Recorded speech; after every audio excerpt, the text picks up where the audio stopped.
Hey, Whammy Gunslinger. I uh I got to watching some videos, and sometimes I'll be watching other gun videos and whatnot, and then something will click in my mind or I'll think about something. And I started thinking about the first time that um I really was confronted with death.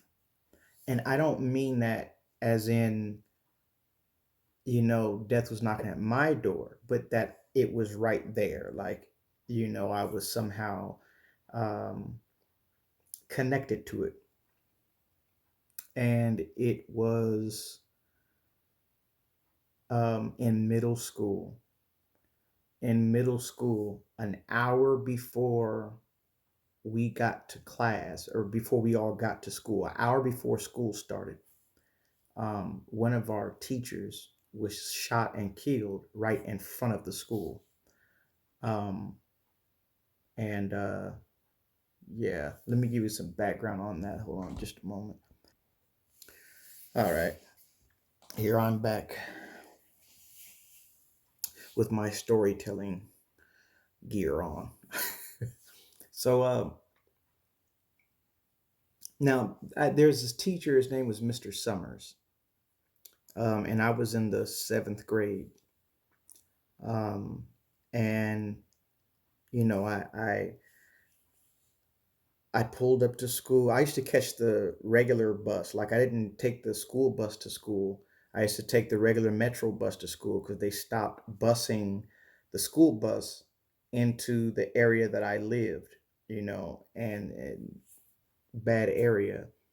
Um, that wasn't gonna stop me. I want to go to that school, which was far away. I always wanted to go far away from the hood. That was my thing. So I caught the metro bus all the way to school, way out north. And when I got there, there was police everywhere, police, ambulance. But they did a really good job of masking it from the kids, right? Because when I pulled up, for a situation like that, there would be a lot of cops, and all that stuff. And there wasn't, blood, all that. There none of that. Like, it was really just like, I don't know, 2 3 cop cars. um it wasn't a lot. They didn't want to freak out the kids. But when we all got there, we seen, like, okay, what the heck. So the way the school worked there, when you got there, you had homeroom. Homeroom was the first class you go to. And sometimes it was the first and the last class you go to. But anyhow, once we got to homeroom, they announced to us what happened. That Mr. Summers, because Mr. Summers had a homeroom, and somebody had to take up for you know, his class. I want to say the principal did, um, but they let us know what happened. They said Mr. Summers had been shot and taken. I don't know if they told us if he died. Yeah, they did. They did. Um, and I know most kids just kind of went about the day like nothing happened. Well, once we started really finding out and hearing the connection and knowing exactly what happened, then things started getting like, whoa. What happened is the person who shot and killed Mr. Summers was a kid that played minor league baseball. He was a minor league baseball player. And he said that Mr. Summers molested him throughout his life. And so he caught Mr. Summers walking to the doors of the school and shot him from where the street was, from the car, and shot him with a rifle. And he fell down there, and that's where he died. He didn't even make it inside the school. He died right there at the doors. So it was a trip, later on in that day, we started hearing what it was all about. And I think it was just like accidental. I want to say that, some of the kids' parents, um, at lunchtime, there's some kids that live close enough, they just walk home, and the parents were, it was on television, so they knew what had happened and what they believed what it was, and they told the kids, so the kids came back and blah blah blah. Um, yeah, that was crazy, man. And I remember one of my classes was Mr. His name was Mr. Toth, and he wasn't doing his job right, right? Like he wasn't being a teacher, and we were just like, "Yo, what are you doing?" We started kind of making fun of him. I was I was a class clown, man. I had my my my issues, but I'm just kind of poking at him, and me and another kid was just kind of poking at him, like, "What are you doing?" And then he just snapped on us, and he was like, "My best friend just died.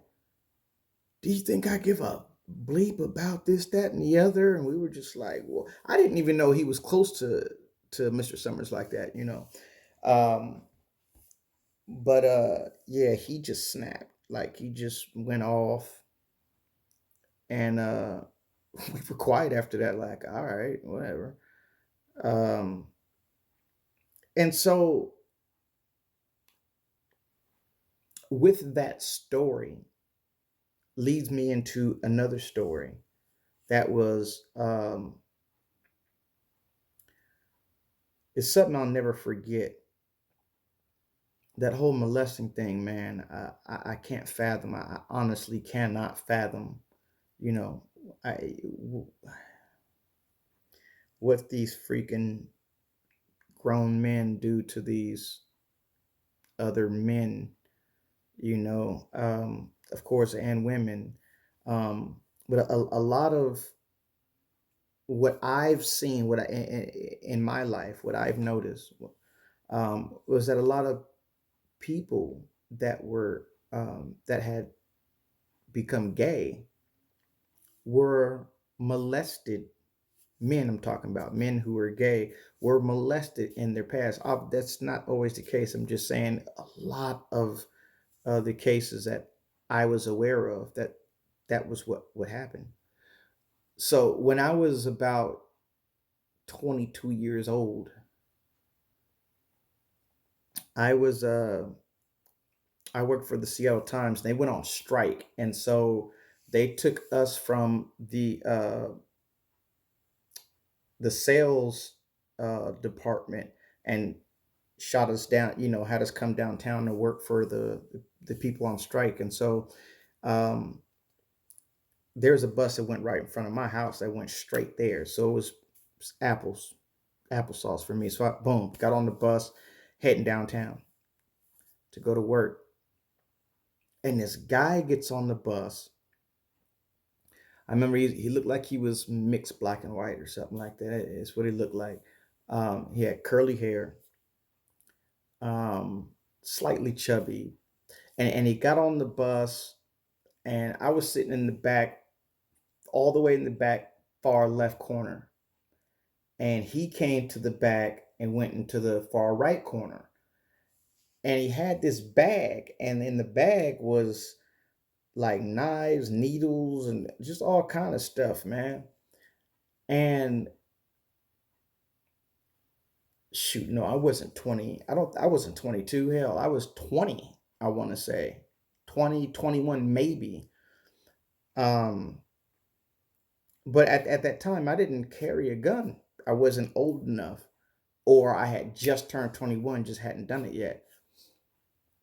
But he had this bag full of knives and all kind of stuff, man. Um, like like medical tools and just crazy stuff. And so when he got on the bus and he has this bag, in my mind, I'm looking at him like, is this about to be some dude that spazzes out on the bus and starts trying to kill everybody? Right. And so in my mind, I got this plan in my head where I'm like, look, if this dude pulls anything out of there, I'm running straight at him. Like I'm fighting for my life straight up. And so I kept my eye on him. He stayed my peripheral. And not long after he got on that bus, he turned to me. I mean, just straight looked me dead in my eye and said, have you ever thought about killing somebody? And I'm like, what? And he's like, have you ever thought about killing somebody? And I'm like, nah, but if you planning on killing somebody, you better look somewhere else because right, this ain't it. And he was like, well, I think I'm gonna kill my stepdad. And I'm like, for what? And he's like, because he molested me. He molested me basically my whole life.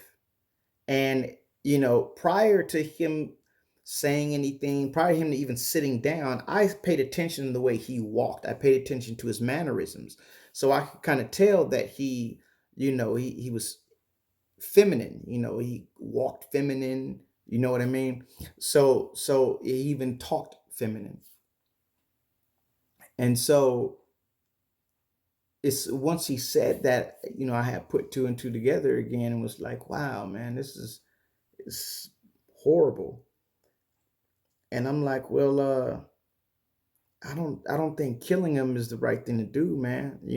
And so we start having this conversation where it's like, maybe speak to a counselor, maybe your pastor, like I'm coming trying to come up with any kind of um idea to help him anything but go kill his stepdad. Now, I'm not saying that that guy's not warranted. I'm not saying that his stepdad shouldn't be killed, but I'm just 22 years old and I'm just like, there's got to be another way. Excuse me, not 22, 2021. I mean, there's got to be another way. Um, and what sucked is that he was like every idea I came up with, he's like, I did that. And once we started having the conversation, it was clear that he kept getting the runaround.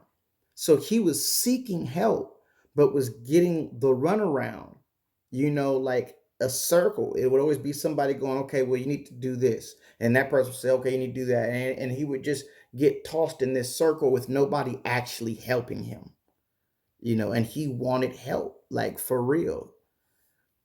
He was messed up mentally because of what this man had did to him, and he had come down to it where it's like, I've tried everything 3 times over, and the only thing I see is to kill this man, and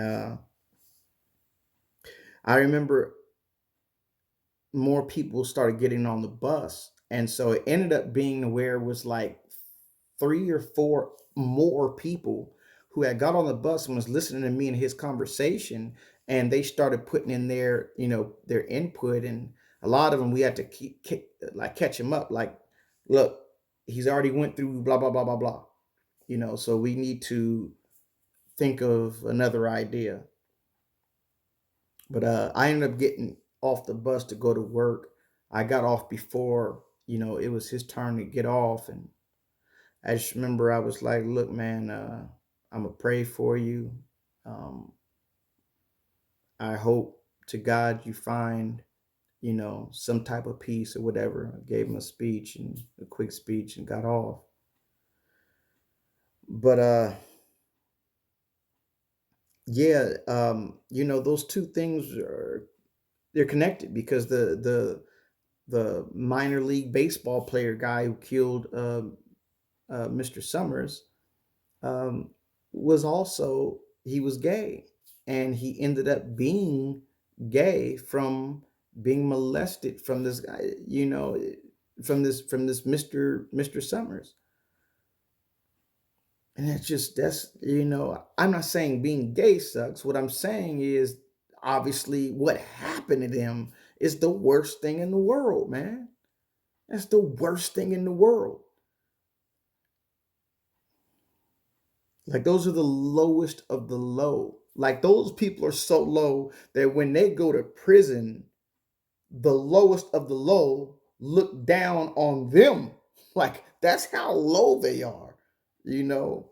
And they end up, a lot of them getting killed, stabbed, all kind of stuff, because they are looked down on even from the worst of society. Um,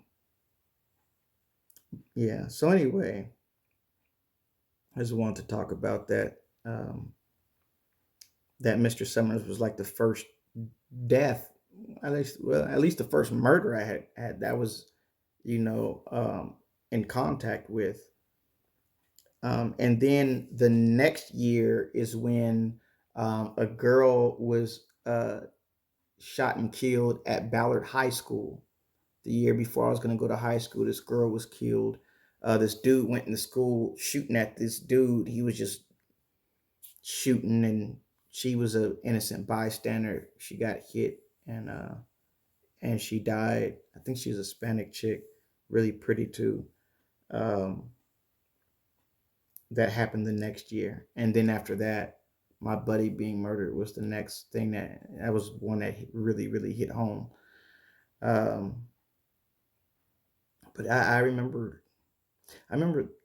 it was just, everything just went normal. Like, we were still having fun, we were still being goofy, we were still being kids, and yet this horrific thing had happened. And I think that's a good job by the staff of the school for not making it just this gloomy, evil, horrible day.